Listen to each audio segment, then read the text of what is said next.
Hello, welcome back to Blender Sushi LIVENODING. In this episode, we're gonna take a look at kind of like a concept in Blender. This is kind of like a long overdue. I've been wanting to convert some of these Maya paint effects into Blender. There's actually a lot of example in Maya for paint effects. This is one way Maya actually gives like a procedural modeling tool for the artist, and Paint Effects has been there for many years. And because Paint Effect is pretty awesome, it's like a whole complete system to generate plans and things like that. It's probably has its own limitation, but because there's hundreds of attributes and parameters, it seems like a huge system, and it's still pretty powerful even today. And I'm gonna take a look at the mushroom creations. So this is what it gives you with Maya Paint Effects. There are few mushroom you can generate. I think this one is more like a more rounded kind of mushroom. This one is more like a Smurf kind of mushroom. This is probably like Japanese enoki mushroom. They're both actually pretty basic, and really this is something that we should be able to generate using sphere chalk add-on in Blender. So I really want to make this so you can see what's the basic geometry to generate this mushroom. It's actually pretty much like a half sphere and maybe like a cylinder. In this case, it's really just like a two-cylinder, except that for the part, the top part, it has a little bit more shapes to it. The bottom part as well has slight variations. Yeah, I think this is pretty powerful in Maya, and I really want to have it in Blender. Of course, you can already do that using sphere chalk add-on. It's just like someone needs to do it. So for the mushroom itself, so now back in Blender, this is kind of as basic as I could imagine. It's just like a two-cylinder. I actually start with this the bottom part. So there's this cylinder with the top and bottom. I can control the height. I can control the subdivision. The only thing that I couldn't control easily in sphere chalk is probably the kind of like the variations. You can actually do that already. It's just not as easy. You know, like kind of a way to make it more natural like this. It's actually much easier to use a curve modifier for this, and then for the top part, yeah, the details part is always a little bit more tricky. But anyway, we always need to start from the very basics. So this is the cylinder. In order to make this cylinder to be more natural, of course, at some point we need to have control of this the stem, and then the top part. Some people might say, okay, it's probably easier you just draw the profile and to do the revolve. That's actually might work, but in this case, for the mushroom, really, I think two cylinder should do the job. So this is the first cylinder, the bottom part, and for the second cylinder, it's really I'm using this bunch of nodes basically to get the center of the top polygon of this cylinder. So the top part is always relative to the bottom cylinder, and I can always offset it as well.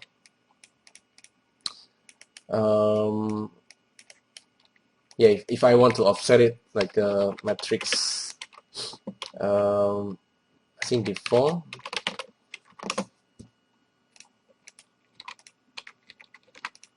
Vector in. I can always slightly offset it, because let's say if you are like baking it, even at this point, if you smooth it, oops, if you smooth this guy, control, it's kind of pretty much like a mushroom already, even though it's very very boring kind of mushroom. Anyhow, we have control, and we need to turn this into a monad probably in order to have some variations and to generate this a lot of this mushroom. So this is the offset part. The top mushroom, we also can control the subdivisions. Maybe I need to be able to control the shape of the mushroom a little bit. That will really add the detail we needed. Maybe I'll try to create a monad from this. So currently we have two parts. I'm gonna save this. The two part we can mesh join it. That's the bottom, that's the top. What? Mesh join, okay. Mesh join actually need a list join.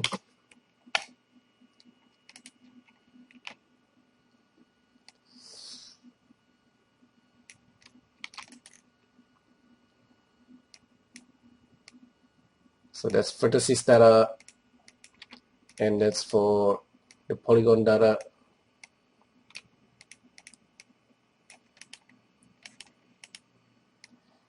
It's actually a good idea to always keep this, just in case. I'm keeping the preview and the final form right here.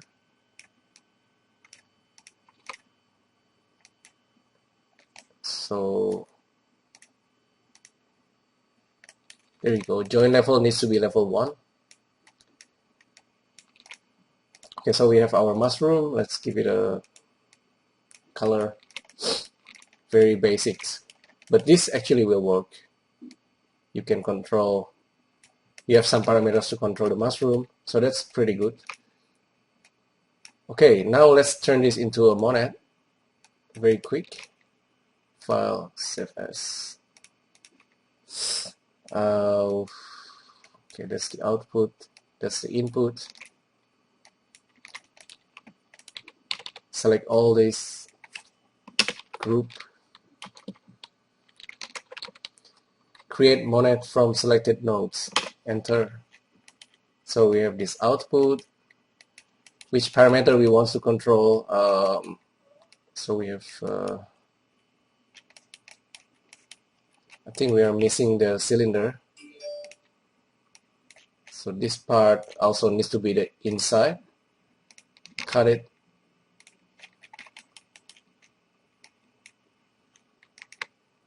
Paste here.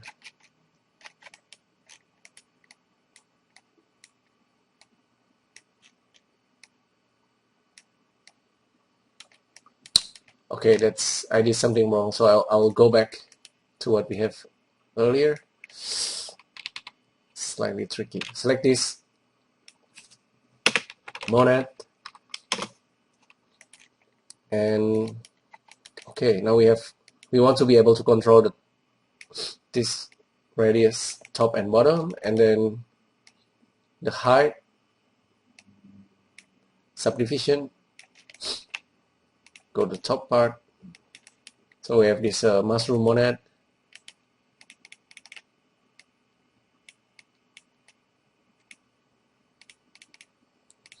So that's pretty good. That's we can control the bottom part and the height.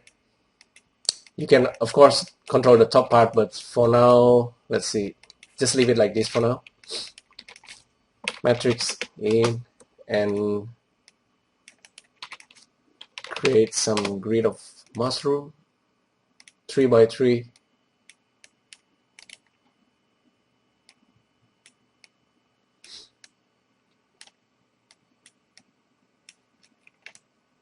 Okay, so that's pretty good. We can control the height, of course.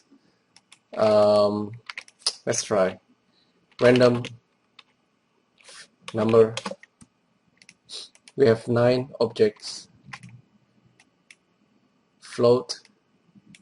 Plug this into the height, and currently it doesn't seem to work. Turn on vectorize, turn on split.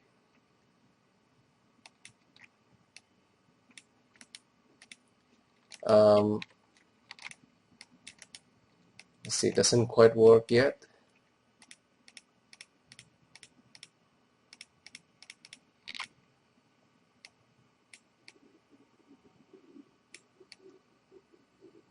Okay, that's the plan. So it seems to be working now. So yeah, this is like super basic, but really,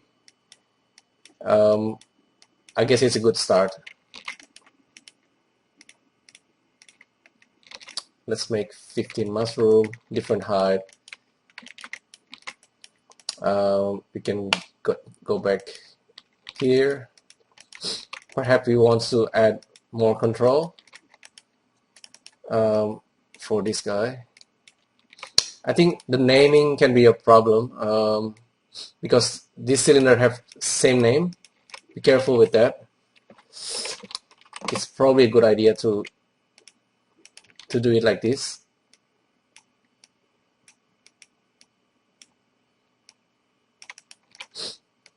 Height, okay. Let's try plugging in. So we shouldn't have the same name. I think it's gonna cause problem.